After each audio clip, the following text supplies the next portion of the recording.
morning, everyone. We are back to the study of the book Between Heaven and Earth. We are almost at the end of the book. Last month, we finished chapter 33, and we are going to remind everybody what we studied. So the item 1 we had studied in the previous month, where Julio, now discarnated, was transported once again to the home of blessing, and where he was getting morally and physically rehabilitated and in good health, he could prepare for a proper reincarnation. Then we saw that Clarencio describes Julio's situation, the spiritual realm, after the suicide and the connections he had with Amaro, Zulmira, and Mario Silva. And then he talks about the reasons why people have anxieties, young people, and are eager to marry at early age. We saw a little bit about guardian angels, and then the final part was when we discussed if Julio discarnated at the right time, or did Mario shorten the boy's life through the vibrations of hatred towards him. Then on chapter 34, starts with Odila looking for Clarencio's help on behalf of Zulmira, who has fallen in a prostration state due to the death of her son. And then Mario Silva, struck by remorse, sees himself in Zulmira's house, attempting to ease his guilty conscience by looking for her forgiveness. Then they go to where Mario is, to Mario's house, Clarencio, Hilario, and Andre Luiz. They meet there with a nun who was trying to protect Mario from malevolent spirits, and we had some interesting dialogues between Clarencio and the nun, and that she was protecting him in the hospital where he works. Clarencio talks a little bit about the spiritual organization of Catholic servants and the spiritual condition of the nun. And after assessing Mario's inner state, was in imbalance and feeling guilty for Julio's death, Clarencio believes that only with Antonina's help he could recover. And again, just a reminder where we were. Mario was Esteves on the previous incarnation that was connected to Lola, who is Antonina in the present incarnation. And he was friends with Julio and Amaro. Julio was Julio, Amaro was Armando. And Zulmira was Lina, that was also connected to Esteves. So these are all coming back for readjustments and reconnections, okay? So now let me share the chapter here. It's Moral Reconstruction, chapter 35. And Zoraida, you read for us? Yes, was. Moral Reconstruction. According to plan, we returned the next day, stopping first at Zulmira's home because her organic situation was more perilous. The poor woman was even paler, more despondent. The doctor had given her a number of costly drugs, but the poor thing was lavishing in profound exhaustion. Concerned, Omario and Evelina were working tirelessly. Nevertheless, Zulmira was letting herself die. In light of our obvious apprehension, the minister would only say, "Let's wait." In a team effort like this one, the improvement of one member almost always leads to the improvement of another. It seems to me that Silvia's recuperation will influence Zulmira in her fight against death. He gave her a brief treatment with magnetic passes.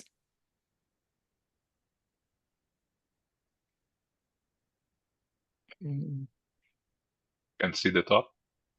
No. Then we hurried to Mario's home and found him to be as overexcited as he was the day before. Although he was being selflessly assisted by the nuns who continued praying for him, the discarnate sisters welcomed us lovingly and told us that the patient still felt hopeless. Lorenzo, however, optimistically assured them that Mario would be coming with us and would return to health. He approached the patient, touched his forehead and uttered a silent prayer. As if he had received a transfusion of fluidic energies, Xavier quieted down as if by magic.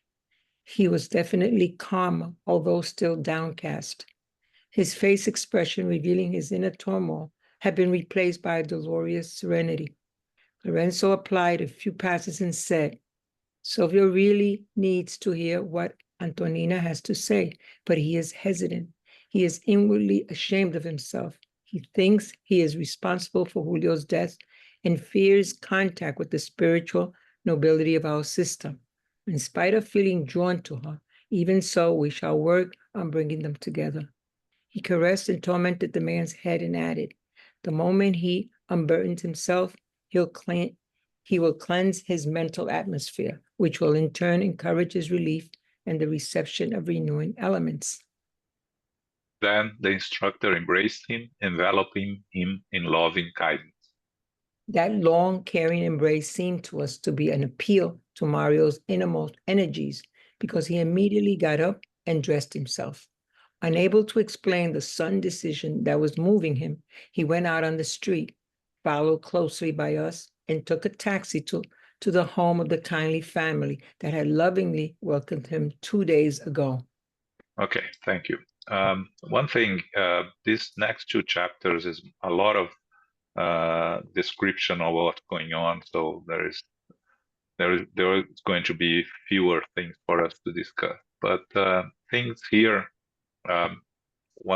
things that are important. Zulmira was letting herself die. That's an important concept here. So, you know, our mind plays a very important role in our health. And if we don't help ourselves, we can cause harm and prevent our physical body from recovering if we allow our mind to get down, depressed, and things like that. One thing important here that Clarencio says, right? Let's wait. In a team effort like this one, the improvement of one member almost always leads to improvement of another. What he's saying here is that they need to work on Mario Silva recovery, because by seeing him, Clarencio thinks or knows that Zulmira is going to improve. So he starts treating Mario with magnetic passes. Again, we talk about passes that we receive at the Spirit Center. That is always a combination of spiritual and magnetic, meaning coming from the incarnates. Here we are seeing magnetic passes coming from a discarnate. So the energies that Clarencio is using on Mario can come from incarnate people around him that he gets these magnetic passes and uses. We see that the nuns are still there, the discarnate sisters, but they don't know exactly what to do with Mario. Clarencio approaches him, touches his forehead, and says a prayer.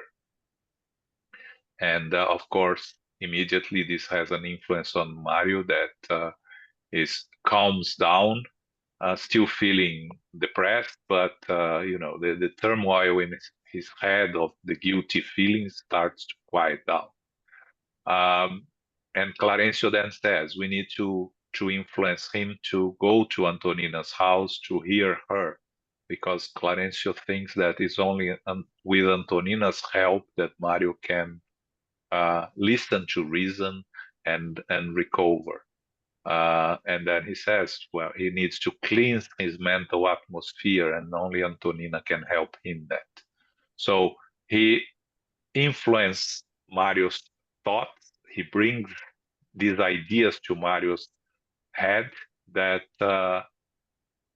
for him, inexplicable, unable to explain his decision, he decides to move and go to Antonina's house. We see that sometimes we receive these spiritual influences that we don't know what to do with them or where do they come from. And what happens is that the spiritual assistance that we are always receiving is there to help and assist us if we just listen to it. Of course, here Mario could have um, doubted himself, could have argued that he was in no condition to go and decided to stay. So again, free will prevails. Mario has to make a decision by himself. Clarencio is guiding him towards Antonina's house, and he listens to what the spiritual influence comes, thinks that it comes from him without understanding exactly why he wants to go to Antonina. He's looking for help and assistance. Okay? Okay. Go Okay. on. Okay. Antonina and her children joyfully opened their arms to him. Enchanted, little Lisbela hugged onto his neck after giving him a tender kiss. She was still bewritten, but feeling much better and happy. As if she had known Mario for a long time, Antonina looked at him apprehensively. Concerned, she could see that her guest was depressed, while in turn seemed to be silently asking for help and understanding.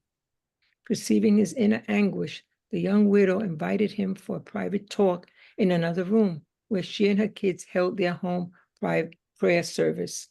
The healthcare worker apologized for wanting to talk about a personal matter, and then began by explaining his absence the day before.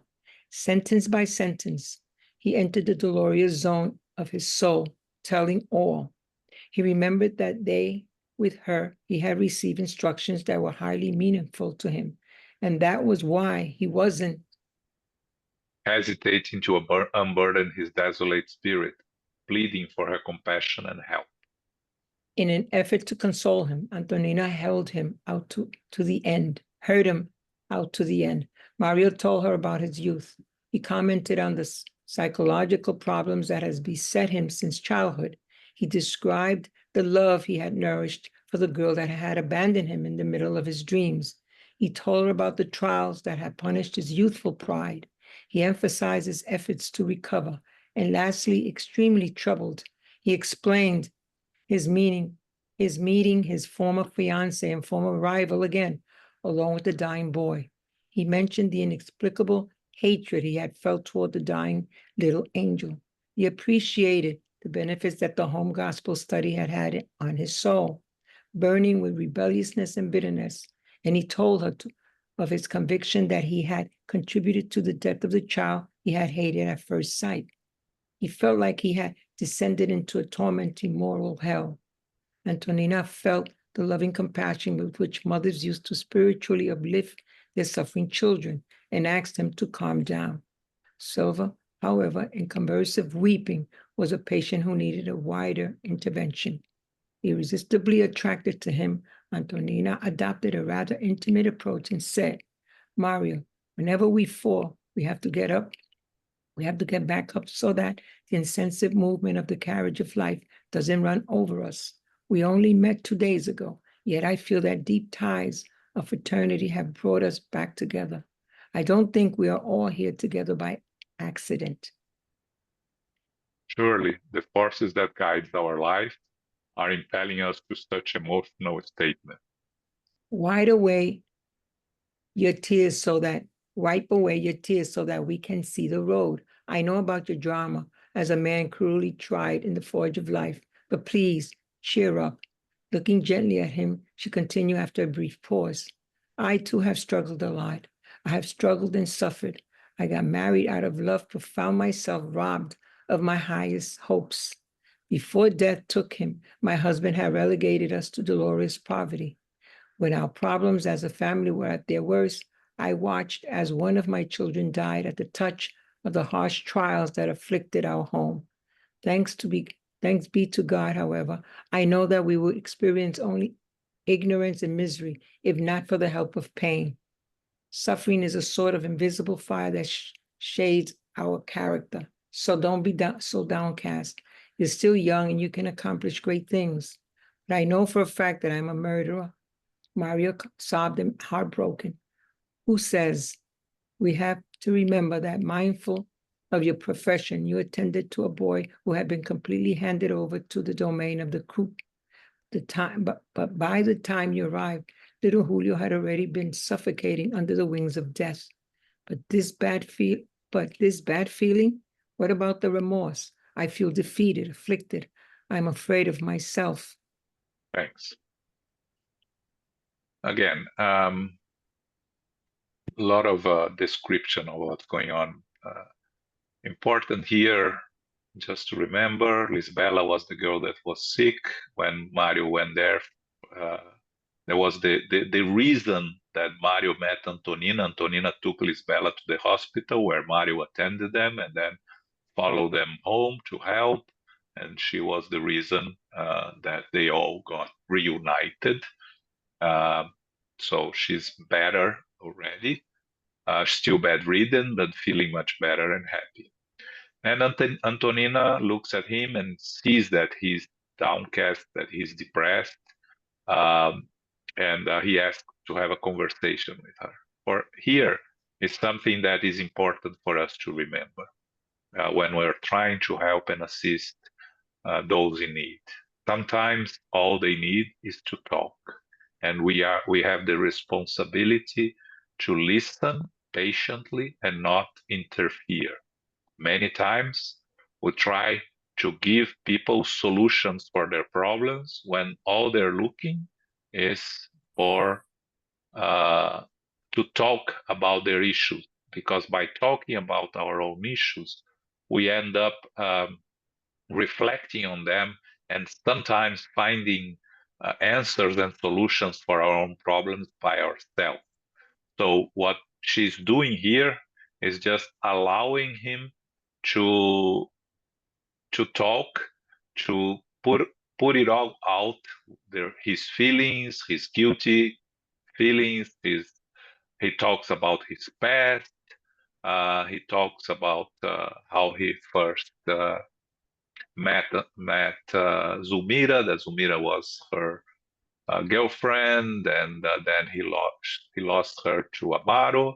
That she had abandoned him, and the hatred that he felt for both of them, that he could never get over it. And then when he meets them again, of course, the boy is also an enemy from the past for him. So he feels this hatred towards the boy, the dying boy, without understanding exactly, and he thinks that the hatred is related to the hatred he feels for Zulmira and Amaro, but actually it's the past coming back, right? He had these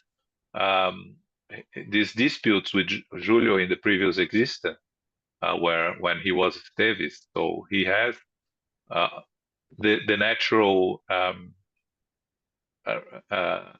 hatred towards the boy also, and he cannot control all of that. But he talks to Antonina about how her talk, the gospel, the home gospel study, helped him to control himself, but he was still feeling the torment, the hell, right? One very important phrase that Antonina says to him that is important to us, right? Whenever we fall, we have to get back up so that the incessant movement of the carriage of life doesn't run over us. That's an important advice for us in our lives. When we are facing problems, we have to move forward. We have to remember that life continues, things change, and we cannot get stuck in the problems, because that only prevents us from learning from them and moving forward. Again, it's easy to say, hard, sometimes very hard to do, but that's what we have to remember and have it in mind. And Antonina talks about when they met, and how she thinks is all connected. And then she talks a little bit about her past, right? It's important for someone that is struggling a lot, that is suffering, and we tend to think that all the problems of the world, we are the only ones going through the problems, that everybody goes through pain, everybody goes through suffering, and sometimes listening to other people's problems and struggles helps us put our own problems in perspective and see that our problems are not the end of the world. That there are people with worse problems and there are people that live with worse struggles. She describes, right? So let's, we shouldn't compare suffering because each person has its own struggles and its own suffering, and we shouldn't be compared.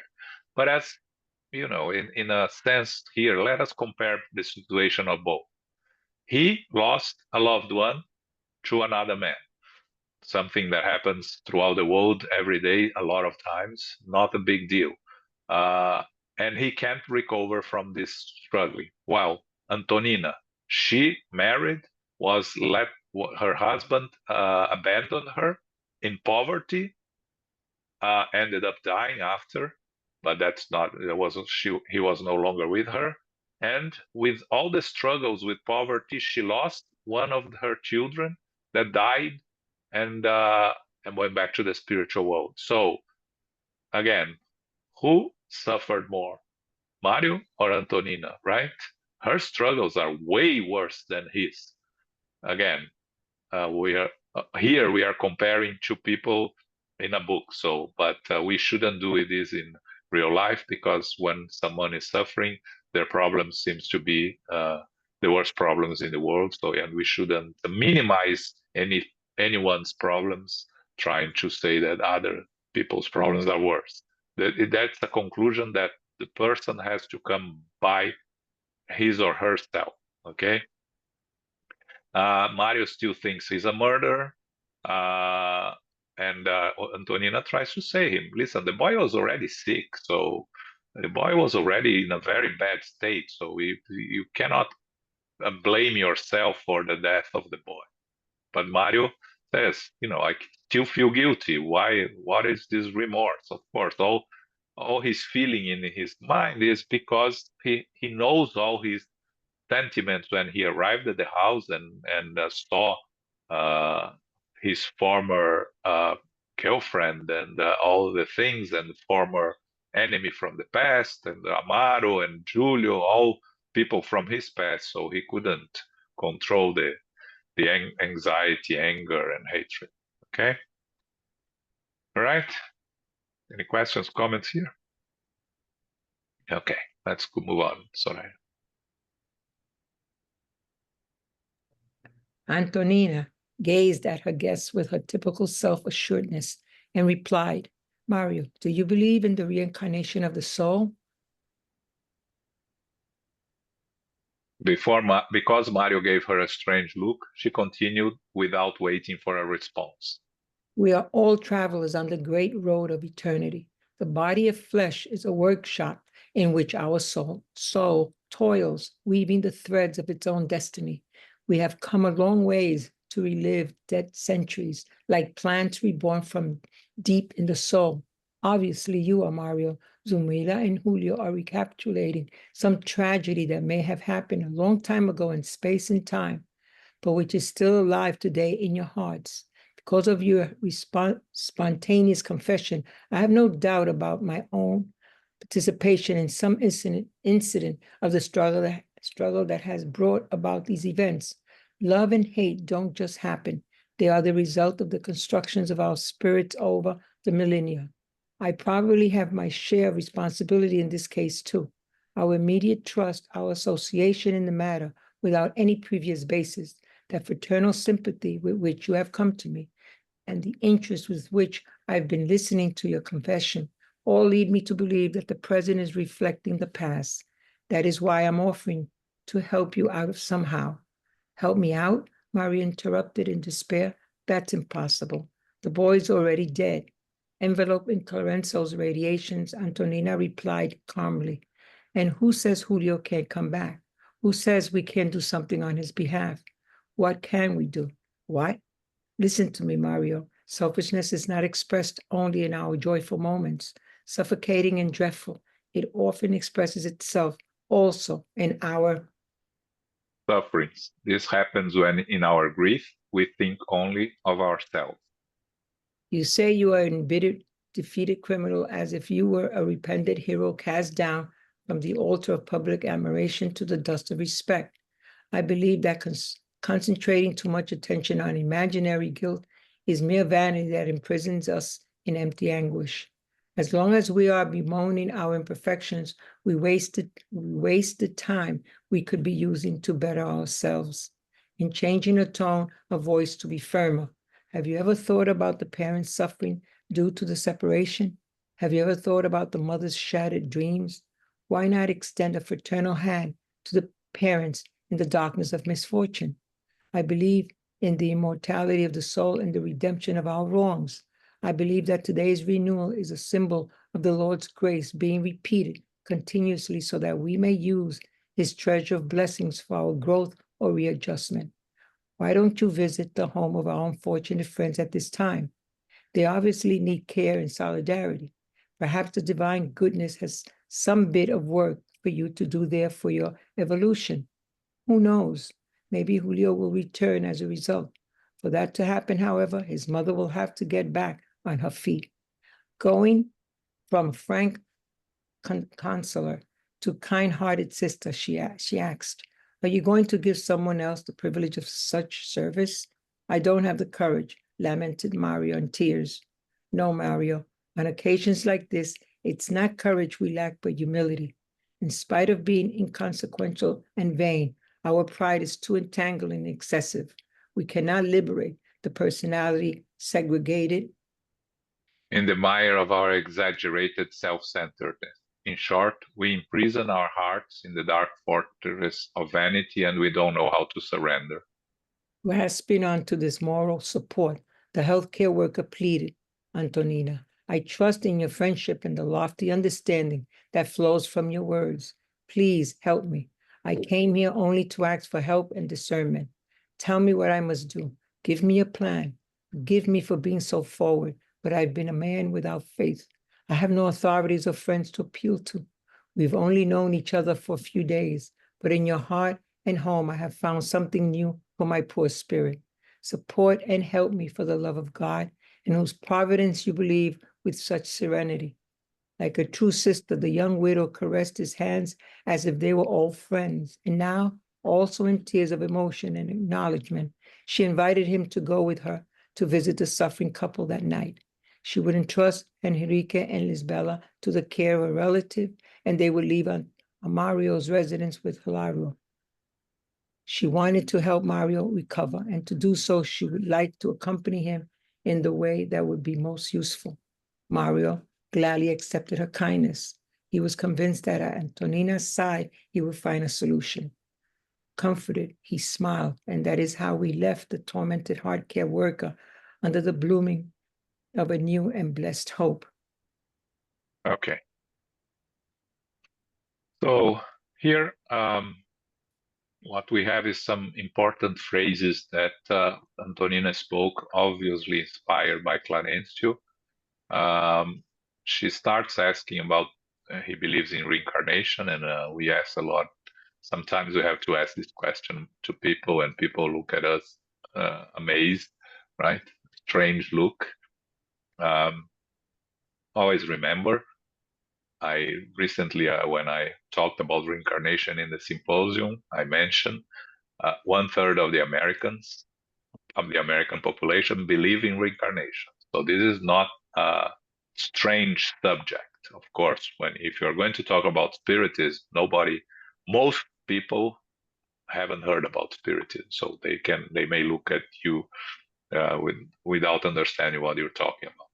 But if you can start a conversation with reincarnation, 1/3 believe in reincarnation, and more than that, for sure, have heard about it, discarded, rejected, but it's not a word that you can that you are going to ask people, and they are not going to know about it.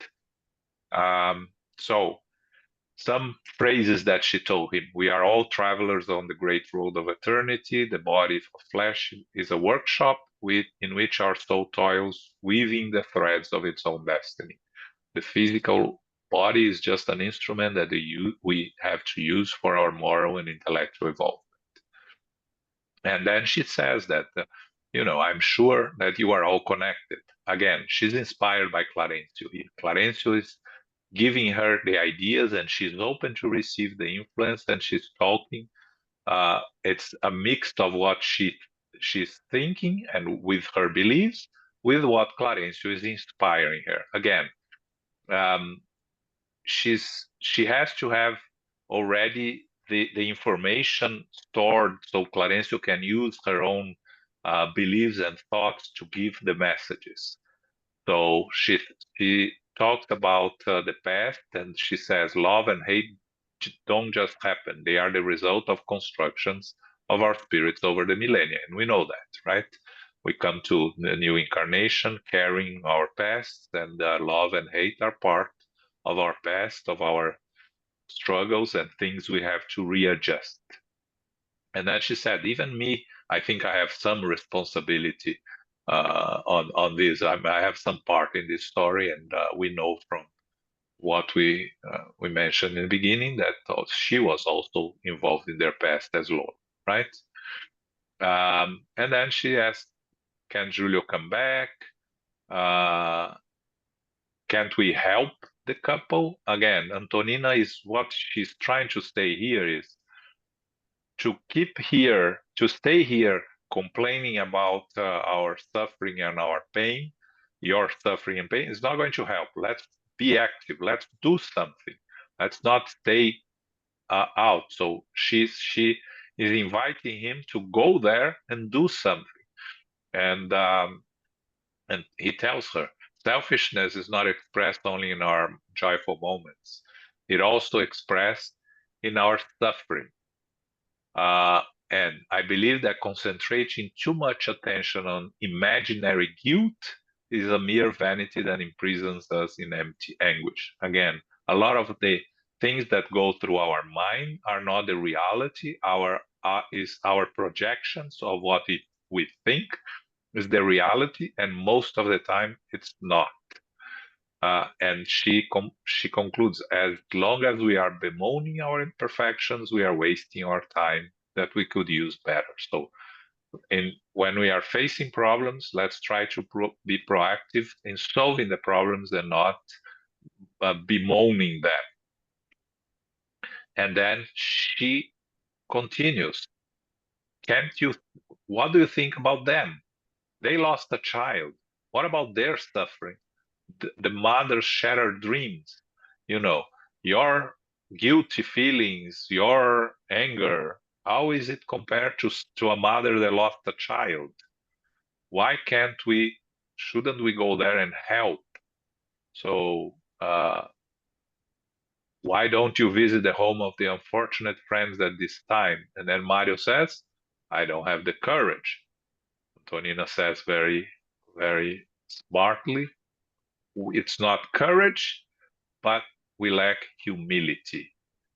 Our pride is too entangling and excessive. What we see as lack of courage is many times lack of humility. We are too proud to face the mistakes we made head on. And Mario, then he says, I help me. I don't know exactly what to do. Tell me what to do, and I'll do it.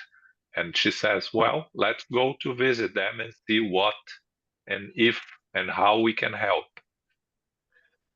She convinces him to go there.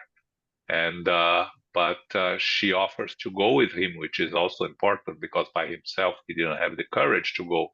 But with her by his side, he has the courage to go there and visit the family. So we can see what's going to happen when they go to their family, to visit the family in the next chapter. Okay? Okay, next chapter, renewed heart. Okay.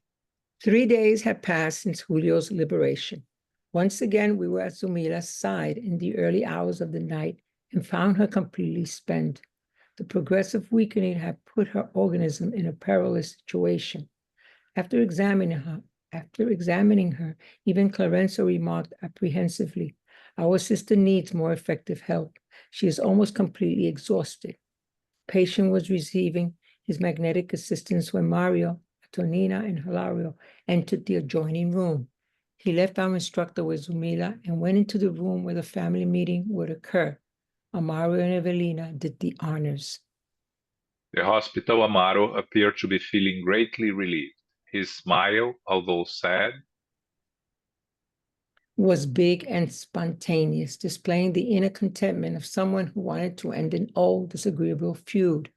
Mario, on the other hand, looked constrained and awkward, whereas Antonina radiated sympathy and kindness, instantly winning the host's friendship. Mario introduced Antonina and Hilario as close friends, and then, evidently instructed by Antonina, he initiated a conversation by commenting on the painful impression that Julio's death had caused him. He apologized for not having returned, as was his duty. The unexpected incident had confused him.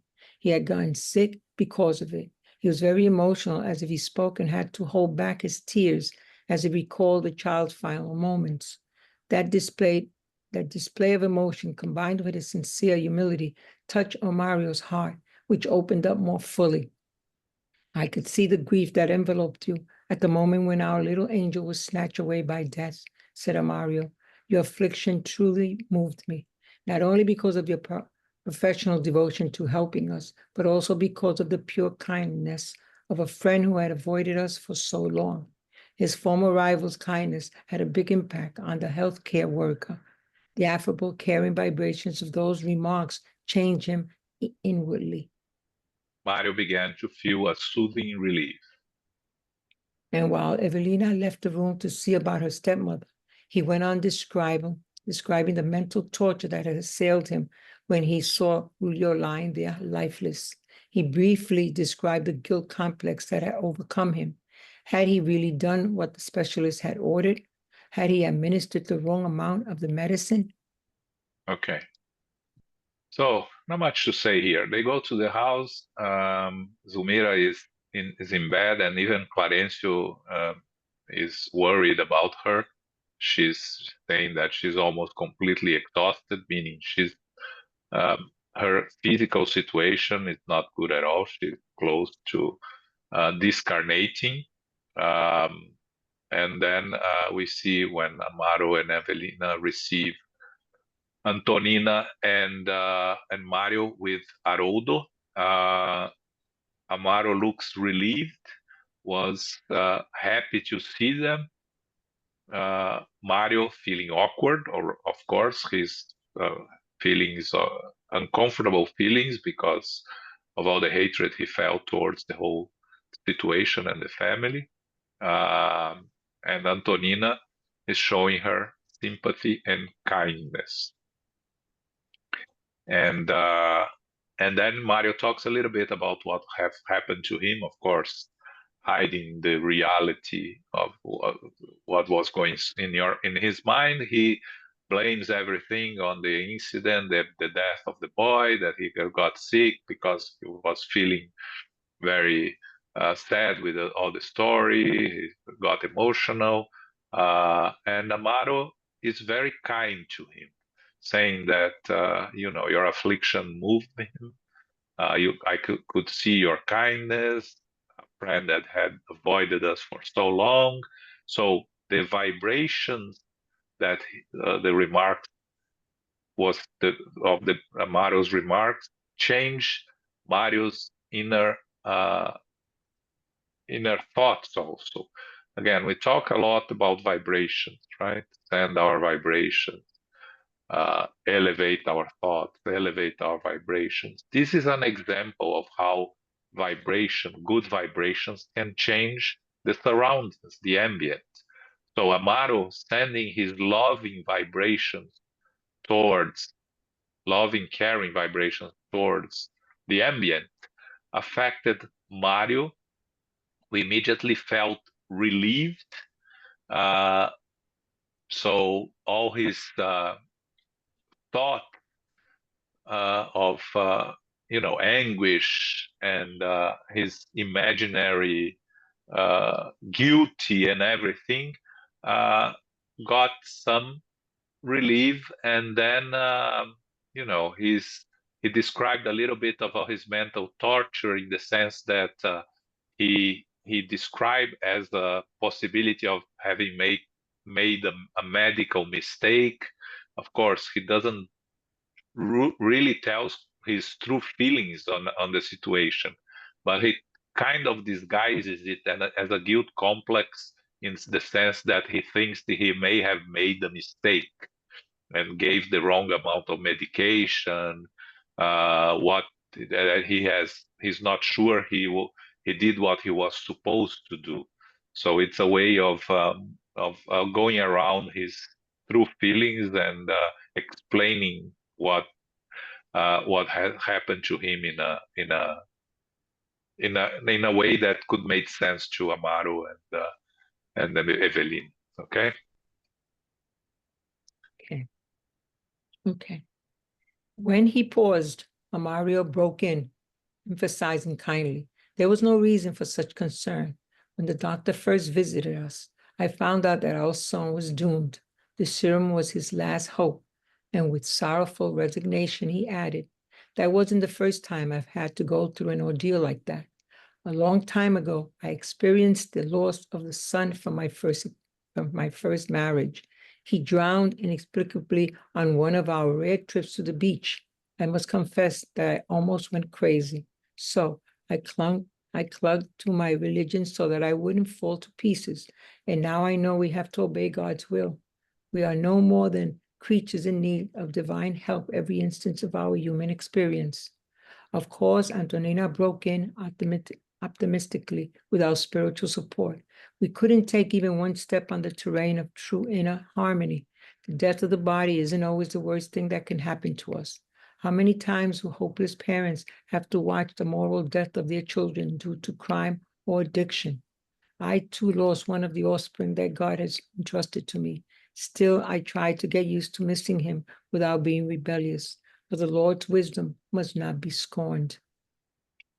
I'm really glad to hear that, said the railroad.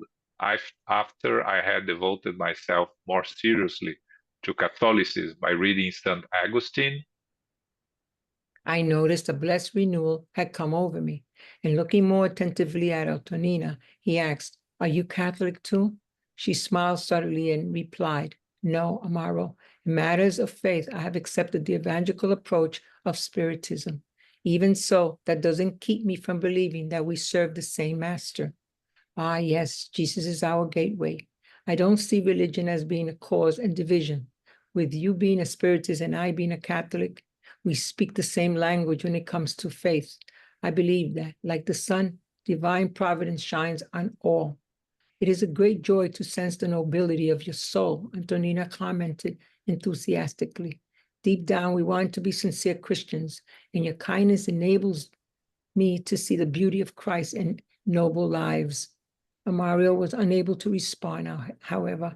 A taxi stopped at the door, and the family doctor got out of it to examine Zumila. After the usual greetings, he headed for her room. When he saw that Mario meant to follow him, he told him to stay with his visitors because he was going to subject the patient to a meticulous examination and wanted to listen to her alone. Evelina showed the doctors to her stepmother's room, where he was kindly received by Clarencio and Odila. The conversation in the other room switched to being focused on Zumila. The worried Amaro talked about his bedridden wife, surmising the delicateness of the situation. Zumila had begun to lavish with Julio's illness and had not eaten a thing since his death. In spite of all doctors' advice and all her loved ones' appeals, she seemed completely disinterested in life. She had weakened alarmingly.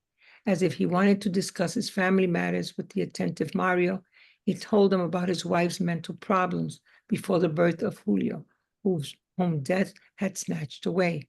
With the victory of having become a mother, Zumila had seemed like a completely new person.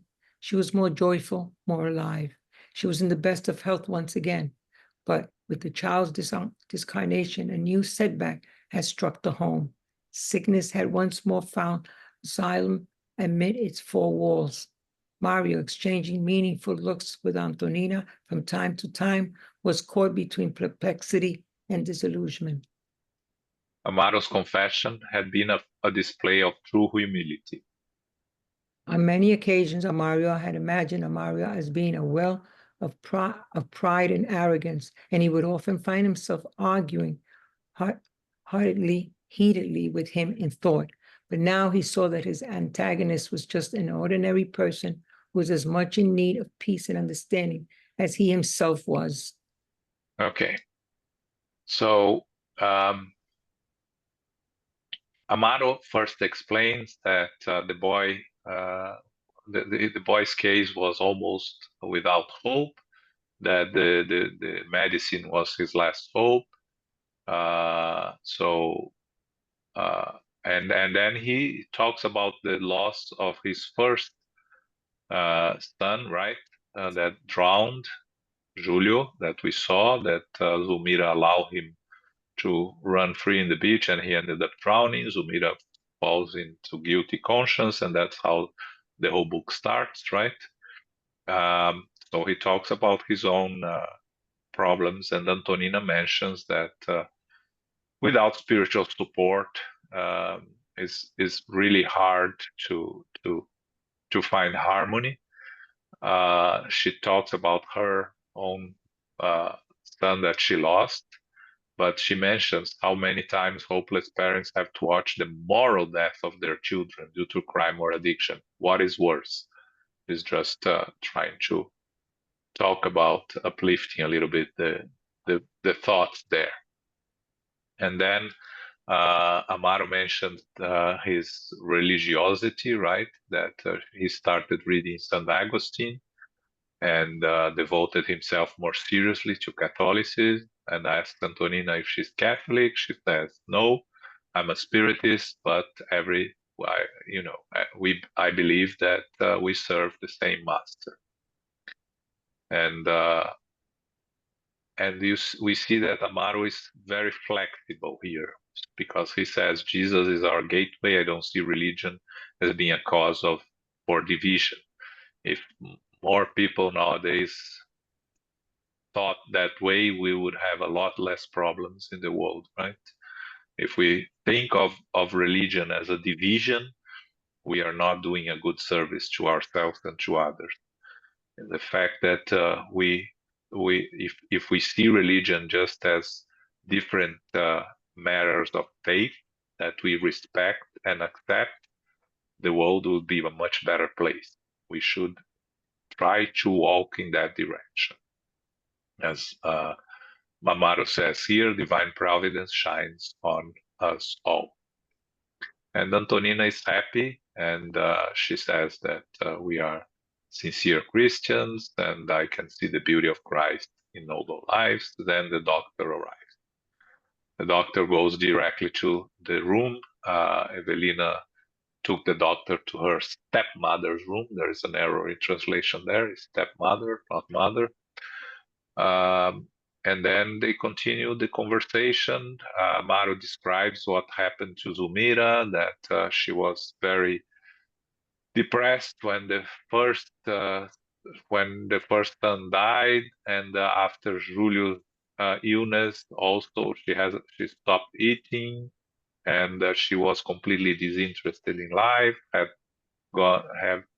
weakened alarmingly after having her son. She seemed more happy, but then everything went down when she lost her son.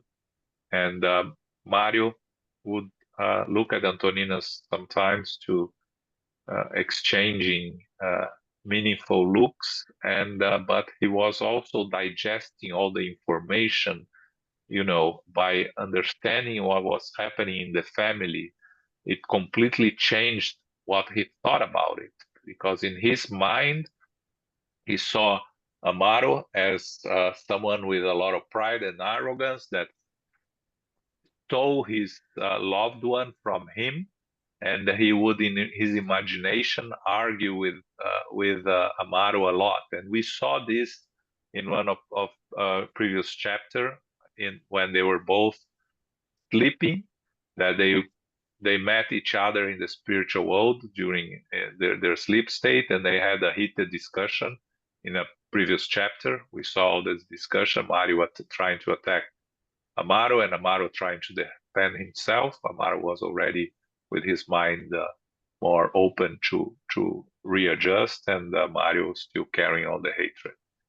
So the conclusion that Mario had was that his antagonist was just an ordinary person who, like all of us, is in need of peace and understanding that we all need. Sometimes we project things that do not exist in other people. We try to imagine what other people are doing and acting, and we put blame in others, when in reality we are all imperfect spirits struggling to evolve, and disguising our imperfections and our shortcomings in different ways, through pride, through the masks we use in our daily lives. So we need to be more open to understand that everybody's struggling and everybody needs help and assistance. Okay? Okay. The attendant was progressing nicely when the doctor came back into the living room. With a distraught look, he said to the railroader, Mario, we need to do something right now. Zumila has worsened a great deal over the past few hours. The serum I gave her yesterday has not brought the required results. She's extremely weak. I believe a blood transfusion is crucial tonight so that we do not run up against any insurmountable obstacles tomorrow. Mario turned white. Antonina turned silently to Silva as if to say heart to heart, don't hesitate. Now is the time to help. Use this opportunity. Mario got up mechanically, and before Mario could make any reference to the matter, he explained to the doctor, I would greatly appreciate it if you would accept my help. I'm a blood donor at the hospital where I work. If you will call your pediatrician colleague, the one you resorted to in Julio's case, he will confirm it. And looking at his former rival, he said in an almost pleading voice, Mario, please let me do this. I want to help Zumila somehow. After all, we are both good brothers now. Moved, Mario embraced him in acknowledgement. Thank you so much, Silva. He did not know what else to say. With eyes full of concern, he went into Zumila's room and enveloped her in manifestations of caring. Antonina sat Hilario down by a pile of old magazines and made herself available to Evelina for any housework that needed to be done, while Mario and the doctor left hurriedly to get what they would need. An hour later, the patient's room was brightly lit for the procedure. Zumila was surprised when she saw Mario, but she was too exhausted to show either interest or displeasure. When Mario introduced Antonina to her, she said only in a few monosyllables with a slight smile of recognition. Acting as a nurse, the young widow looked like a providential figure. She lovingly assisted the patient and helped the doctor with what needed to be done. Capturing the gratitude of her new friends, she worked with Evelina to ensure that all the measures having to do with the hygiene were looked after in good order. When the transfusion was completed, the patient responded as hoped. Silva, however, either because he himself had become weakened or because the amount of blood had been too much, collapsed in utter exhaustion. But a different light shone in his eyes. He looked as if he had lost the troubles that had been torturing him. He felt like he had been rehabilitated before his own conscience. He had brought to his former enemies his own heart in the form of a fraternal visit, and his energies infused into the organic field of the woman who used to be his beloved, were helping him rid himself of the old thoughts of bitterness that had so long flagellated his inner life. Noticing his drop in energy, the doctor immediately took appropriate measures. Then Mario was made comfortable in a large chair by his friends. The doctor seemed more encouraged when he left. Antonina made some coffee, which was welcomed by all. The conversation was resumed with joy. Antonina offered to come back. She was a factory worker, and as a mother, she was responsible for 3 children. Nevertheless, she was available for a couple of days. Amaro remarked about how hard it was to find a nurse or governess at difficult times and gratefully accepted. Antonina happily promised to return with Isabella with the next morning. She was certain that the girl could entertain Zumila with her childlike behavior, thereby mitigating her longing heart as a mother. Evelina was delighted and gave her a hug. She had become attuned to Antonina as if they were two sisters. Having recovered his strength somehow and positively happy, Mario got ready to leave via taxi. Everyone said goodbye in an environment of constructive cordiality. Silva gazed at his companion with acknowledgement and caring. He felt reconciled with himself and radiated the silent joy of someone who had found happiness again. Thanks, Farida. Again, now it's just what happens there, right?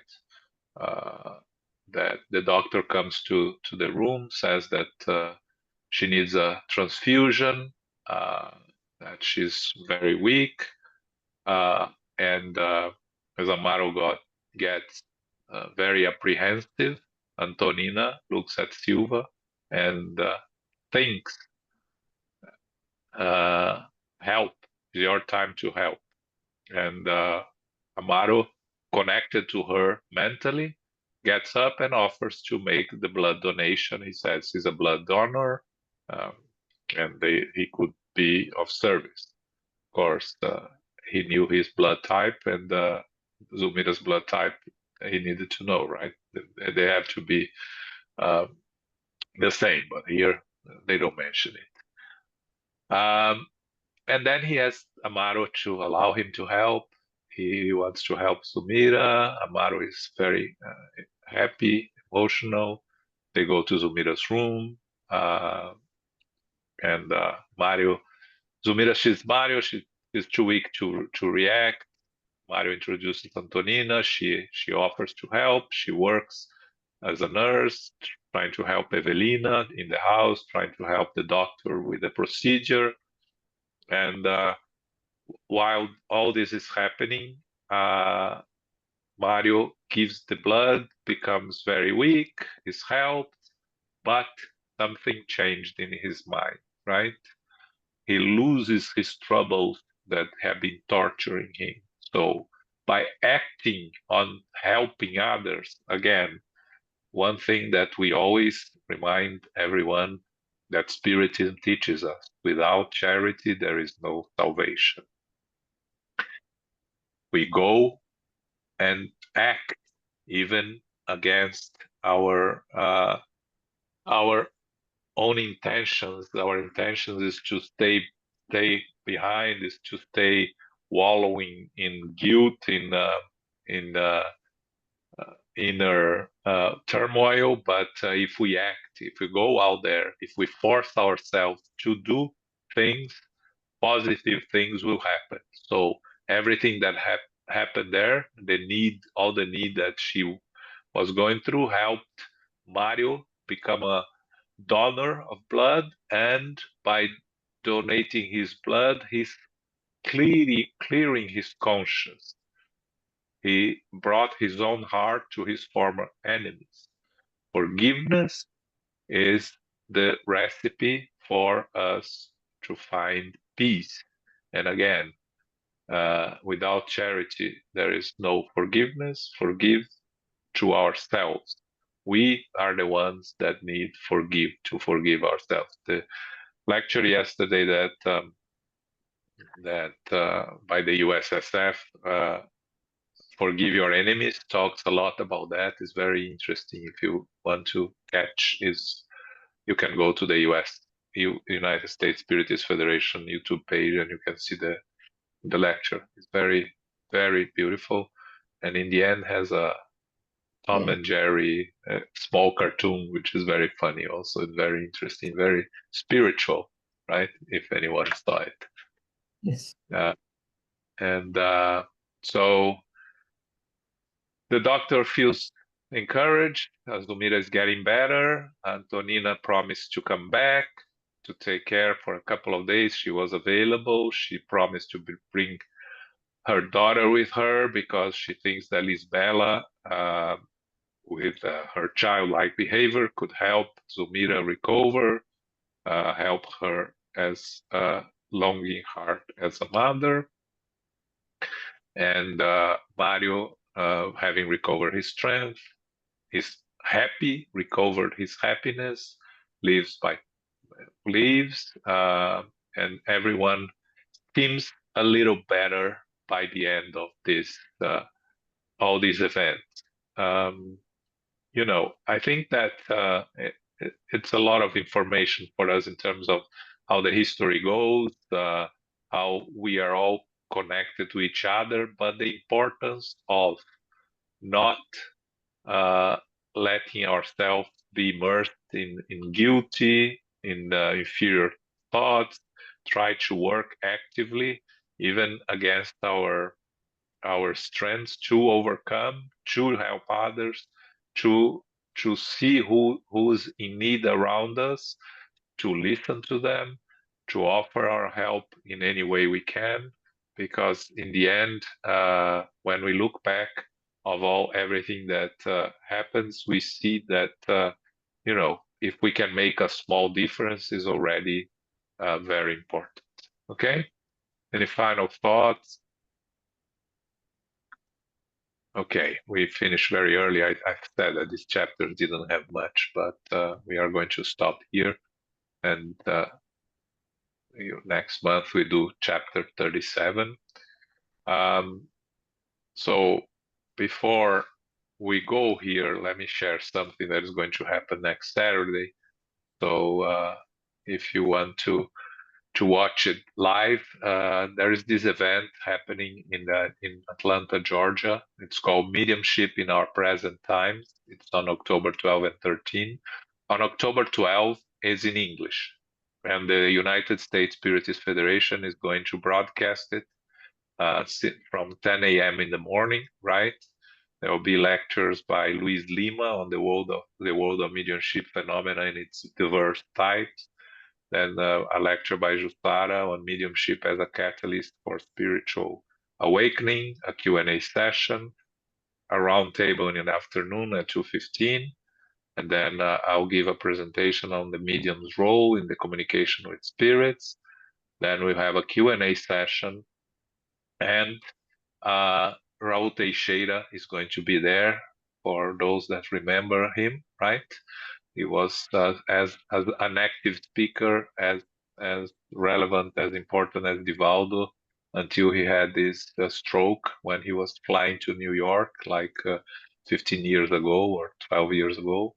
He's recovering well. He's already giving lectures at his spiritist centers. He has still some trouble talking, but you see that he looks much better now. So you're all invited.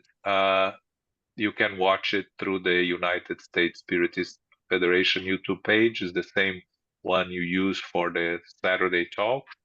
And I hope that you can join us and see us. We'll be there for it on the weekend. Next Sunday, we will be studying the Gospel according to Spiritism. Zoraida will be conducting the study again. Thank you, Zoraida, in anticipation.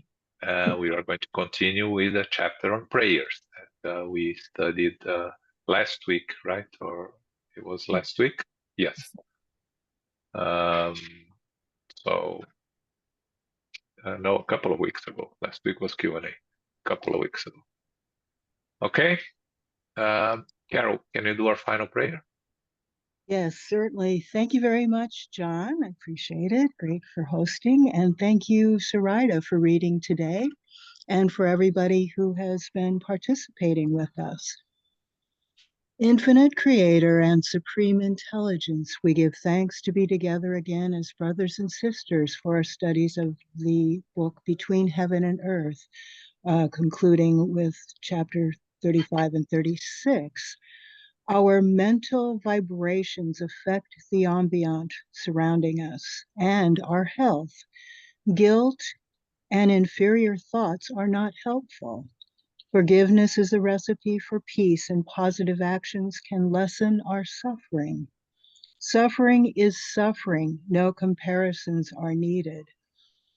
We have free will and consciousness to do the best we can, and we are creating our future with each and every day that we are living. We give thanks to the spiritual benefactors and the good spirits for guiding and inspiring us today. May we receive the love, light, and peace of Christ within us and for our loved ones, our teachers, our directors, the counselors, the mediums, the workers, and all who are participating. We pray for inner peace, and especially now for world peace, and for those who are suffering in the physical and spiritual worlds. We pray for our center, SGNY, and all Spiritus centers throughout the world, that they may grow, prosper, expand, and be protected throughout the day and throughout the night. As we close, we humbly ask for safety and protection as we return to family, friends, loved ones, and co-workers. May we go forth now as beacons of love, of light, of peace, of service, and of charity, which is love in action. May peace and love prevail. So be it.